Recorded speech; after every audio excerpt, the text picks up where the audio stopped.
What's up, everybody? It's Brandon Look here, and today I am talking about what the best real estate investments look like for 2024. So I'm going to go through a bunch of different opportunities and different sort of like buy boxes that you should include in your buying portfolio for next year in 2024. So here we go. Let's jump into it right away. So obviously multifamily is huge. I think multifamily is still big right now. And the main reason why I think you should be looking at multifamily opportunities is because I've said this before, right? When you have one building, but you have 4 or more doors in them, you're only responsible for one roof, one maintenance plan, one lawn, one driveway, those sort of things. So it's like, it kind of like gives you the best bang for your buck. And I believe multifamily properties are going to continue to skyrocket next year because of that demand for housing and that demand for rentals. Because remember, home prices are still high and interest rates are still high. So there is a bigger demand for renting than for buying a property. So multifamily is going to be huge next year. The other reason is there's a lot of opportunities coming up because multifamily properties tend to mature. So like larger multifamily deals might be coming up because their loans might be coming to maturity date, and because interest rates are still high, right?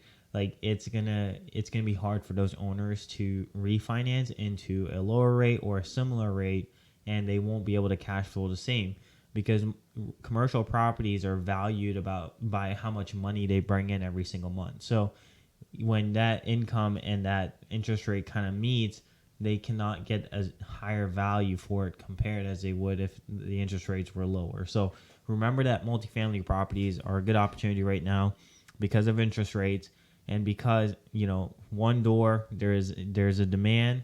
There's a demand for it because of renting being so much cheaper than buying a home.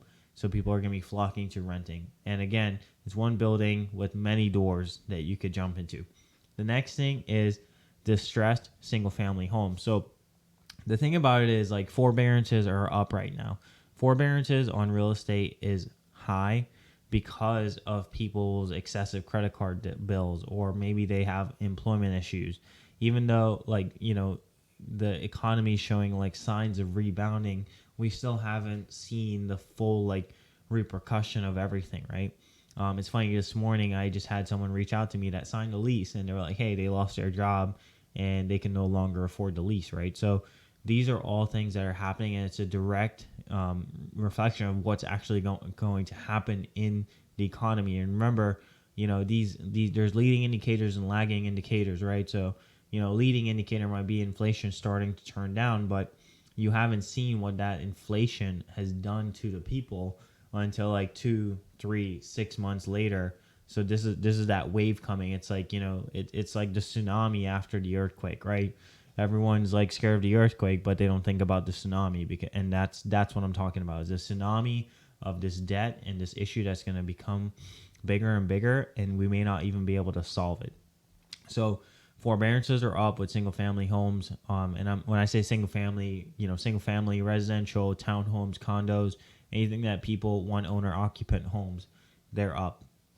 The other thing is there's a large buildup of equity over the course of the 2 years, right? So people have a ton of equity in their properties, but they might not necessarily be able to afford it because of job loss or whatever it may be.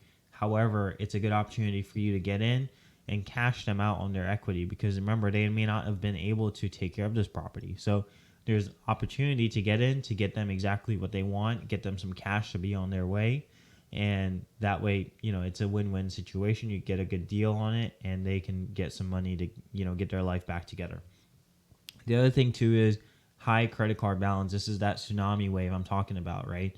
So credit card balances are super high. I don't remember the number, but it is excessively high compared to prior years, especially during the past year. So people have been putting everything on that credit card, buying everything on credit and not using their cash, because we are at an all-time low in savings account too across America. So people don't have that reserve to be able to tap into, and that's another reason why people are going to need to get out of their properties and cash in on some of that equity so that they could get their life back together. The other thing too is normally in a good market they could do what's called a cash out refinance on their property, But because interest rates are still 6.5%, and likely won't drop below 6, 5.5 next year, most people, 70% of Americans, I believe, interest rates are below like a 3.5 to 4% interest rate. So that's what you want to think about, and they won't be able to afford that higher payment, and they won't want to. So that more likely it will cash out. So they cannot do what's called a cash out refinance because of the debt to income ratio or whatever it may be, and higher interest rates are causing that, right? And I know higher interest rate here is the bad guy, but we have to look at the underlying effect is really just poor spending and poor habits by the American people.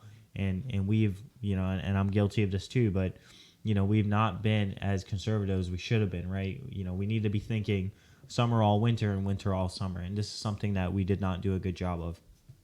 The other thing too is value add real estate. So one of my buy boxes is called like the for the burst strategy, we like to do what's called the 70% rule purchase price. So that means like you buy a property for 70% of the ARV minus construction cost, and that's going to give you your profit on the property when you purchase it. And that's one of the things that people fail to realize in real estate investing is that you do not make your money when you sell the property. You make your money when you buy the property. And that's really hard for people to understand. And what I mean by that is that you essentially, let's say you buy the property for the right price, you've walked in with certain equity into that property, especially when you use the 70% rule or 80% rule. It's really key to do that, because if the market does shift a little bit, you're always protected because you have that money locked away in equity. So value add real estate right now are huge, right? So talk to your wholesalers, talk to the people that are sending you deals that have deal flow right now. They're the ones that are calling every single day asking people if they want to sell their house for cash. And a lot of times people's homes that are just in distress or just not in good condition, they want that cash offer and they're willing to take it. Again, like people are looking to exit, right? They're not looking to enter the market. And like Warren Buffett says, like, when everyone is selling, you buy, and when everyone's buying, then you sell. Okay, so this is all about buying next year, because a lot of people are selling, right? You're seeing larger companies are selling off certain asset class, and that's only in certain asset class, but that could be a good opportunity.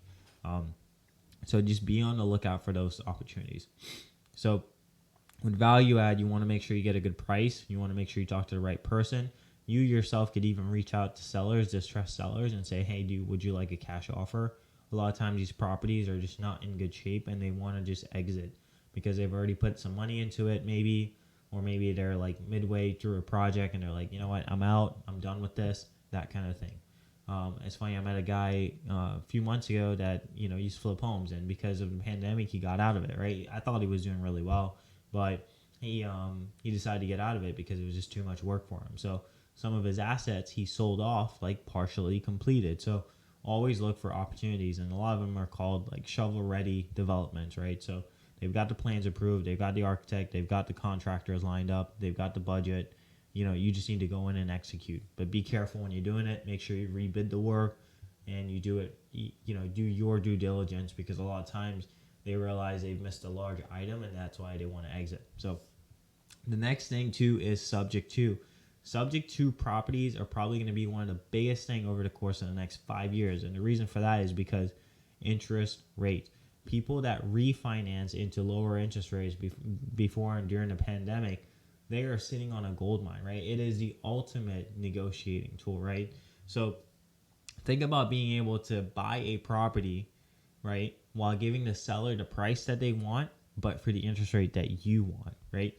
So when you do that, the seller wins out because they get the price that they want, and you win out because you get the interest rate that you're like, man, this is a gold, right? This is like 3.5 or 3%, whatever it may be.